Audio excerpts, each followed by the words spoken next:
Acho que é um consenso, né, entre todas as pessoas que o Soham Parek ele trapaceou, conseguindo as oportunidades de emprego e não trabalhando, só recebendo o salário. Ele mesmo fala que ele não se orgulha do que ele fez, mas ele fez por necessidade. Não vou entrar no mérito aqui, eu acho que não faz sentido essa fala dele, mas enfim, né. Mas uma coisa me chamou muita atenção, que é o fato de, no momento em que tá todo mundo falando que, pô, tá muito difícil de conseguir oportunidade, conseguir emprego, a IA vai dominar tudo, o Soham Parek conseguiu um monte de empregos. E aí, tudo bem, ele não fez o trabalho, talvez ele não tenha as habilidades que ele vendeu, que ele falou que tinha, mas alguma coisa ele fez certo. Se ele conseguiu as oportunidades quando ninguém estava conseguindo, alguma coisa ele fez certo, né? E aí, eu tava aqui zapeando na internet pensando nisso e eu achei um artigo com uma cópia de um dos e-mails que o Soham Parek mandou para um founder lá de São Francisco, que é meio que um template que ele usava para mandar para grande parte dos fundadores de empresa de startup. E eu falei, cara, isso aqui acho que vai ser uma leitura legal da gente fazer, da gente entender qual que é a estrutura, né? Quais são os mecanismos que ele usava para poder chamar atenção. Porque imagina, cara, esses caras devem receber uma porrada de e-mail de um monte de gente. Eles devem conhecer um monte de gente. Então, por que que eles escolheram o Soham? Para mim, é um mistério, assim, bem interessante de desvendar, tá bom? Eu não quero enrolar demais esse vídeo, eu quero ser direto ao ponto, então eu vou ler aqui o e-mail dele em inglês que eu tenho aqui, vou deixar na tela aqui os pedaços que eu for lendo para ficar mais fácil de vocês lerem juntos, e aí eu vou comentando sobre os pontos aqui que eu achei interessante. E aí, antes de ler o e-mail, a gente já começa com uma coisa assim, cara, gritante, que eu sei que muita gente não tá fazendo. Inegavelmente, o Soham Parek, ele tinha iniciativa. Ele mandava e-mail, ele procurava ativamente pelas oportunidades. Ele não estava lá no LinkedIn clicando em Easy Apply e mandando cold DM, né, que é as mensagens frias que a gente fala. Ele não estava fazendo isso. Ele estava mandando e-mail para tudo quanto é founder, atirando para tudo quanto é lado, saca? E aí ele tem uma estrutura aqui, né, se você analisar assim, meio correndo risco, meio metaforando, né? Mas ele tem aqui algumas coisas que ele escreve propositalmente, o jeito de escrever, que é para chamar a atenção do founder. E aí, se você não tá ativamente procurando as oportunidades, mandando e-mail, procurando recruiter, eu já falei disso, tem vídeo sobre isso aqui no canal, tem mais de um inclusive. Se você não tá fazendo isso ativamente, você já tá deixando dinheiro na mesa, tá? Eu não tô vendendo curso, então acho que eu posso falar isso de boa, sem te causar aflição. Mas se você não tá ativamente buscando pelas oportunidades, procurando as pessoas certas, você já tá fazendo igual todo mundo tá fazendo. E aí, dificilmente você vai se destacar no meio da multidão, como é o caso do Soham Parek. Então, além do fato dele estar ativamente buscando as oportunidades, o que mais que ele tá fazendo certo? Vamos tentar descobrir. A primeira coisa é que o e-mail já começa bem interessante. O e-mail dele já começa com TLDR. Se você não sabe o que é um TLDR, é Too Long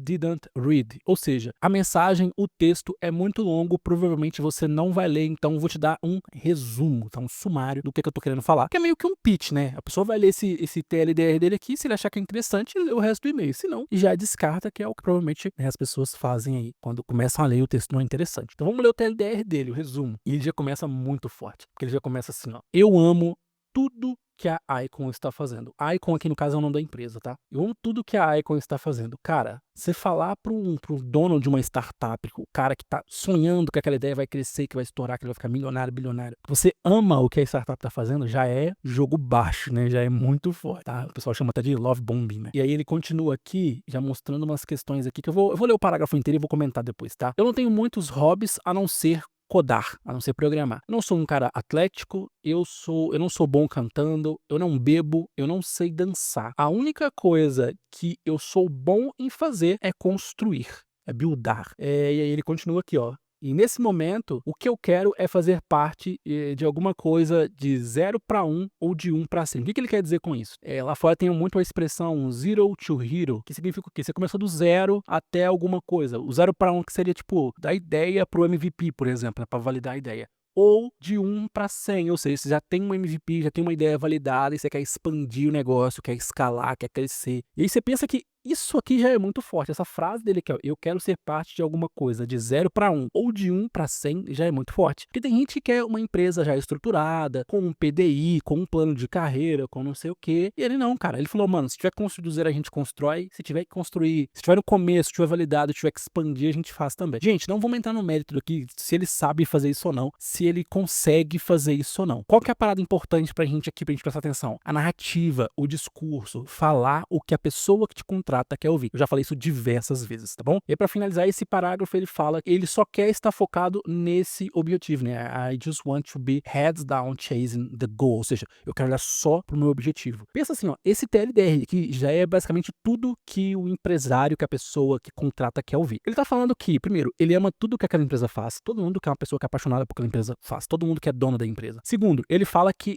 ele não tem hobbies que não seja programar, ou seja, ele não vai se distrair fazendo outra coisa que não seja o trabalho que você contratou ele pra fazer. O que mais? Ele fala que ele não é atlético, ele é ruim cantando, ele não bebe, ele não dança. Que a única coisa que ele é bom em fazer é buildar, é construir coisas, tá? Grande parte das pessoas também vão se identificar com isso, né? A pessoa que tá dono de startup, o founder ou fundador. Ou eu não tenho um corpo legal, ou eu não canto bem, ou eu não bebo, ou eu não sei dançar, por exemplo. E o que as pessoas querem? Elas querem construir alguma coisa. Pessoas que estão eventualmente construindo alguma coisa, elas são ruins em alguns desses pontos aqui, dessas habilidades, ou talvez ela não tenha nenhuma dessas habilidades, apenas a vontade de ficar rico, de construir alguma coisa. Então aqui ele já tenta fazer uma identificação muito grande. E aí talvez você vai achar que ele não é um cara tão inteligente, que ele não é tão bom, e eu entendo. Mas isso aqui se chama mirroring. Isso tem nome, isso é uma estratégia. Eu vou espelhar nas pessoas que eu quero impressionar, que eu quero me aproximar. Eu quero criar algum ponto de conexão com essas pessoas para elas falarem, pô,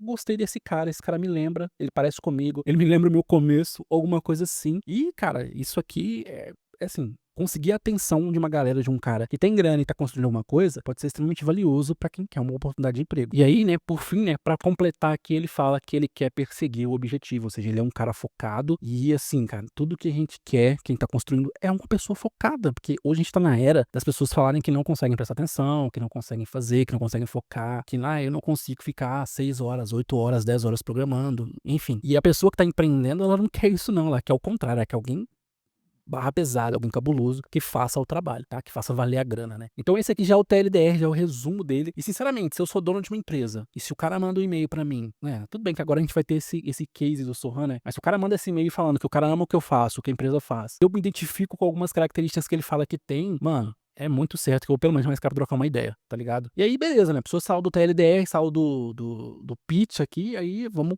continuar aqui pro e-mail maior, que é onde ele descreve, né, com mais habilidade aqui as coisas que ele sabe fazer, enfim, e o que é que pode fazer o cara ser chamado ou não pra entrevista. Então ele continua aqui, ó. Hi Kenan, Kenan provavelmente é o dono da empresa, não sei quem é. Eu realmente amo o que vocês estão construindo aí na Icon. Icon é o nome da empresa. E eu estou tentando entrar em contato com você para saber se você tem vagas em aberto para engenheiros, para programadores, no caso, né? No Early Team. Early Team é o time que tá começando, né? No caso. Lembrando que ele falou que ele quer ser parte de alguma coisa sendo construída de 0 para 1, ou seja, do começo, do nada para alguma coisa, ou de 1 para 100, ou seja, de alguma coisa validada para escalar. Então, meio que aqui ele tenta ser neutro, tá? E aí ele continua, ó. Eu tenho 5 anos de experiência relevante construindo aplicações full stack, primariamente focadas aí, aplicações primariamente data-driven, né? Aí ele cita aqui as empresas que são grandes, ó. Dynamo AI, Antimetal, Union AI, Sintese ou Sintesia, não sei como é que fala, e Elan, tá? Eu não conheço essas empresas, pra ser sincero. E aí uma coisa que ele fala aqui que também já é um catch, já é uma pegadinha muito grande, que é o seguinte, ó. Ele fala que ele fez parte desses times nos early teams, ou seja, bem no começo, e ele ajudou a escalar essas empresas para chegar em milhares de serviços, de fluxos de usuários, tá? Ou seja, o cara que tá com uma ideia agora, tá com uma graninha, esse cara ajudou a construir aplicações grandíssimas. Então esse cara aqui vai ajudar a construir alguma coisa do zero que vai escalar e que vai crescer, assim como ele fez nessas outras empresas. Então aqui, gente, é o que eu sempre comento, tá? Ele tá falando basicamente o que o founder, o que o contratante, ele quer ouvir, tá? Se é mentira ou não, é outro mérito. Tudo bem, assim, eu particularmente tenho experiência de trabalho prática, você imagino que também tenha, ou você está construindo experiência prática. Você não tem objetivo, eu espero que não tenha objetivo de, arrumar um emprego e não trabalhar. Então, você não precisa mentir sobre isso, mas você precisa falar de um jeito que a pessoa vai ouvir e ficar impactada de verdade. Esse ponto é muito importante. Você tem que visualizar que tudo que ele fala aqui se conecta com narrativas comuns do mercado de trabalho, comuns que as empresas estão tentando solucionar, dores que elas estão tentando resolver. Então, ó, por exemplo, agora ele fala que ele fez parte de times super enxutos, né? Super lean teams. E aí que um dos pontos fortes dele foi a habilidade de trabalhar em toda a stack, desde a construção do back-end ali até as pipelines de gestão de dado e componentes, né?